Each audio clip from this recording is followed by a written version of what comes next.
ասեք այսօր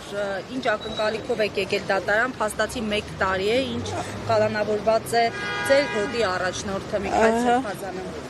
Դե ինչ ակնկալիքովն է, պետք է կանք ուղիղ մի տարի մենք բոլոր դատերին մասնակցել ենք, անխտիր անպայման ներկա ենք եղել,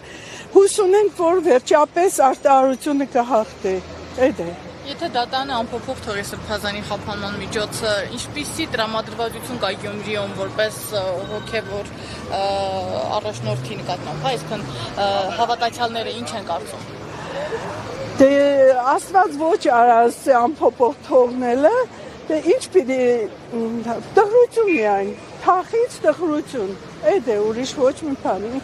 Ոնց կարող ենք ուրախնել։ Տրամադրությունը Գյումրիում ասում են նոր ընտրություններ պետք է լինեն, ընդհանրապես որպես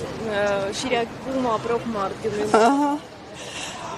Ես շատ մեծ ուրախությամբ նոր ընտրություններ ենք սպասեմ, որովհետև այս ընտրությունները ահա որ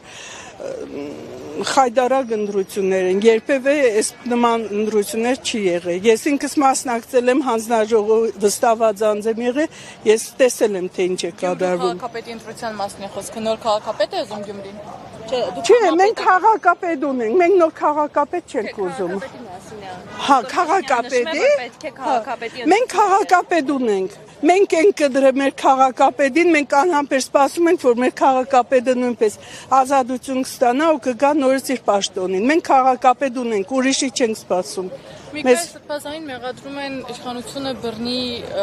տապալելու կոչ անելու համար։ Նման կոչեր լսել եք Սրբազանից։ Ոչ, երբեք։ Բռնի տապալումը հիմնվա իշխանությունն է կատարում։ Հայաստանը վերացնում է, ինչ խոսք։ Որ գալիս եք այստեղ ինչ ասացին ձեր մտերիմները։ Հաջողություն մաղթեցին, Աստված